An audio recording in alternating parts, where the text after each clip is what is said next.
Halo Sobat Media, bertemu kembali dengan kami Tangan Terbuka Media, masih membahas buku yang paling baru yang diterbitkan oleh Tangan Terbuka Media, yaitu Jujur Melangkah, 307 Renungan Kitab Amsal Kala Pandemi.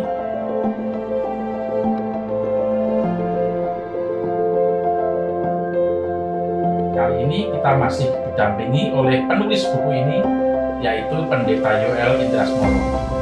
Apa kabar Pendeta Yoel? Berusaha baik, Pak Kris. Ya, sehat selalu ya.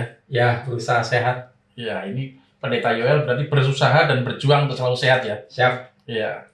Kita kali ini akan membahas sebuah bagian dari buku Jujur Melangkah di bagian yang berjudul Kejahatan Itu Menular.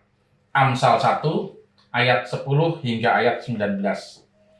Apa yang dimaksud dengan kejahatan itu menular, Pendeta Yoel sebenarnya? Iya, saya berpikir dan saya rasa banyak orang juga berpikir bahwa kejahatan itu cenderung ingin mengajak orang lain. Jadi kalau Mas Kris berbuat jahat agar tidak ketahuan, maka Mas Kris ngajak orang lain. Dan akhirnya orang lain itu supaya nggak tahu juga ngajak orang lain. Dan akhirnya ya kejahatan itu sebetulnya nggak pernah sendirian. Jarang sekali kejahatan itu sendirian. Adam salah ya, Hawa ngajak Adam, gitu kan. Dan akhirnya ya mereka harus menanggung akibatnya begitu. Dan orang nggak berani sendirian. Dari Adam menular ke seluruh umat manusia. Itu kata Paulus memang. Ya, kalau berpikir demikian berarti kan kita sebenarnya semua orang atau harapannya manusia itu ketika dilahirkan berharap dia seperti ulasan Pendeta Yoel sebelumnya, hidup dengan jujur, hidup dengan baik, hidup dengan damai sejahtera, tapi ternyata menjalaninya tidak mudah.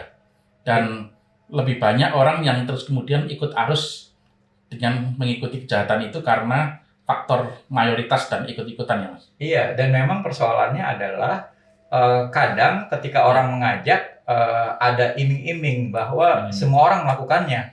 Dan ketika semua orang melakukannya, ya kalau saya melakukan kan juga nggak apa-apa. Toh semua orang melakukannya. Tapi gara-gara kata-kata semua orang melakukannya, akhirnya benar-benar semua orang melakukannya. Benar-benar semuanya. Iya. Dan yang berbuat baik dianggap aneh. Aneh, betul. Nah, kemudian kalau kita lihat nih, faktor kejahatan itu menular.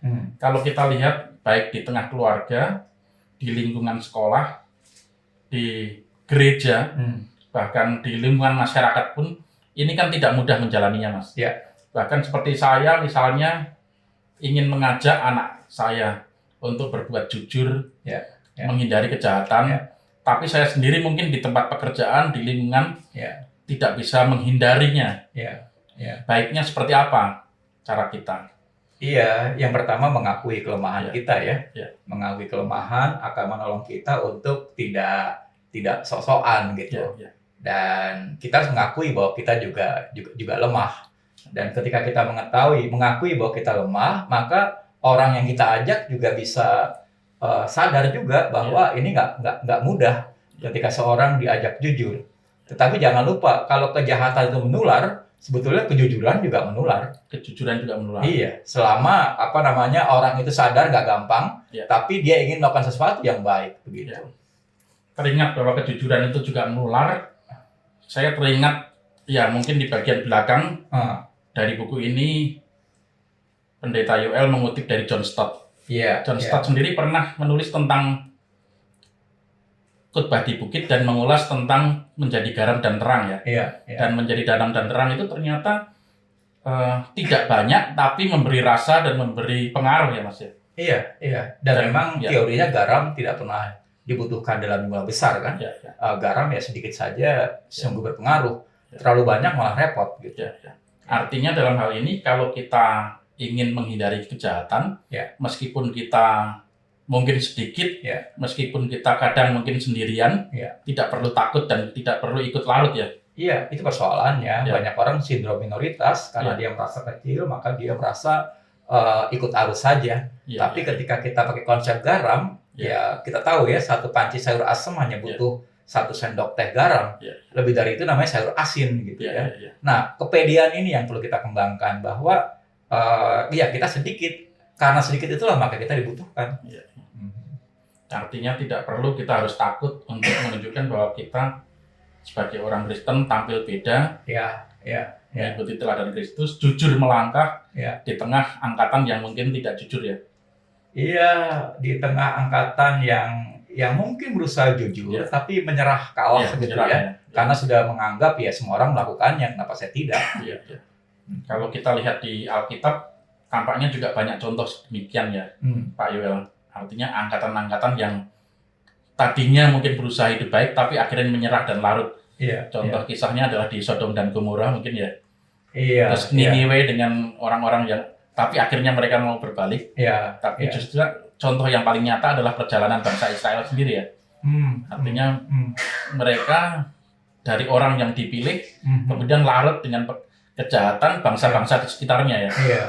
Artinya bahkan kadang-kadang orang yang mayoritas pun tadinya dipilih, tadinya hidup baik, ketika generasi berganti, tidak selalu bisa menjaga kekudusannya ya. Kalau demikian menurut Pak Yoel, kuncinya supaya kita bisa dari angkatan ke angkatan, dari generasi ke generasi, dari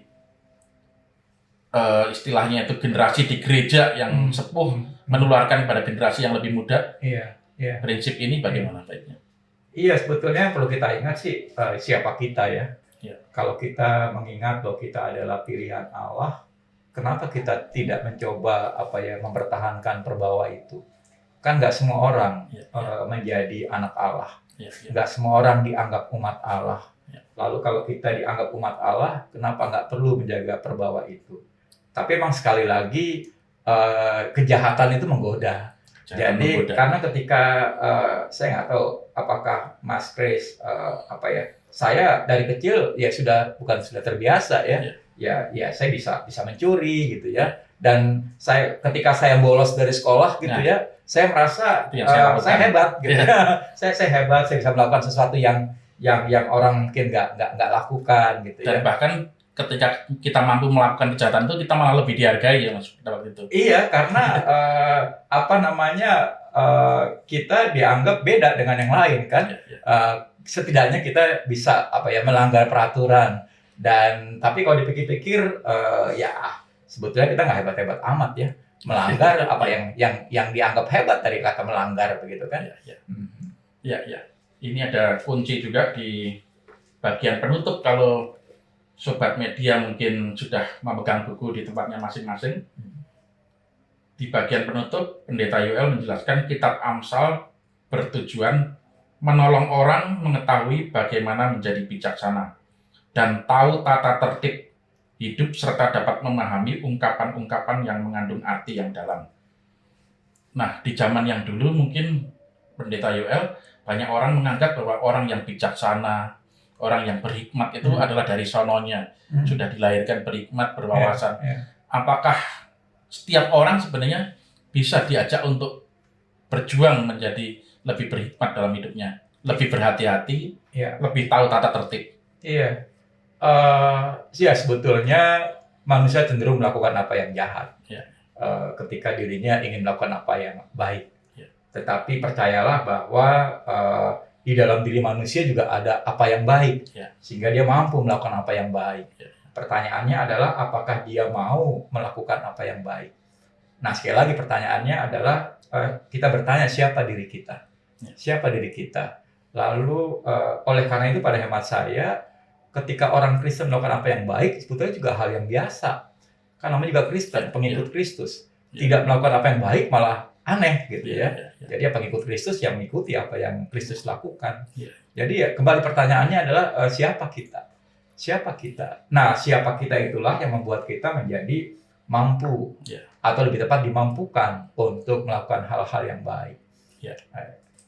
Terakhir ini menutup perbincangan ini agaknya ada yang unik bahwa kesadaran akan siapa kita itu oleh penulis kitab Amsal ini ditunjukkan dengan menyadari bahwa takut akan Allah adalah dasar dari pengetahuan mungkin. Iya. Semuanya dimulai dari ketakutan dan ketaatan kepada Tuhan ya mungkin. Iya. Jadi dikatakan bahwa dasarnya sebetulnya sih siapa kita di hadapan Allah. Dan di hadapan Allah sejatinya kita bisa bangga bahwa kita menjadi umat Allah, tetapi kita juga jangan sok-sok bangga, kita juga harus gentar ya, ketika kita tidak melakukan apa yang benar, apa yang baik, apa yang tepat. Dan semestinya itu yang bisa terus kita perjuangkan, melakukan apa yang baik, benar, dan tepat. Ya, Sobat Media, demikian mungkin perbincangan kita kali ini. Kita mengingat kembali tadi bahwa perjuangan kita adalah melakukan apa yang baik, yang benar, dan yang tepat dalam usaha untuk jujur melangkah. Dimulai dari kesadaran bahwa Tuhanlah pemilik dan pencipta kehidupan kita. Mungkin Pendeta Yoel, karena ini adalah awal tahun yang baru, ada pesan yang bisa disampaikan sebagai refleksi untuk menjalani kehidupan di tahun yang baru bagi para Sobat Media dan pembaca buku Jujur Melangkah. Iya, Sobat Media, mengawali tahun baru ini, cara yang paling gampang adalah lupakan yang lama.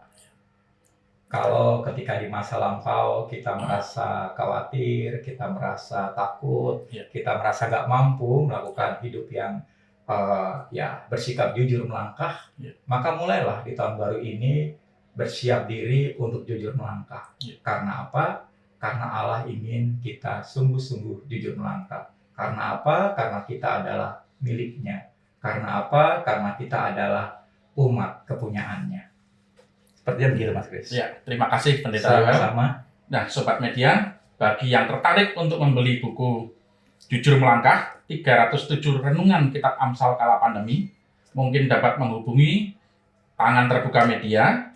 Kita bisa melihat alamatnya di telepon 021 210 17067, nomor HP 0821 231 22049, atau di sini berhubungan dengan Ibu Citra. Sobat Media juga bisa melihat website Tangan Terbuka Media di www.tanganterbukamedia.com. Sampai bertemu kembali dalam pertemuan kita selanjutnya. Tuhan memberkati.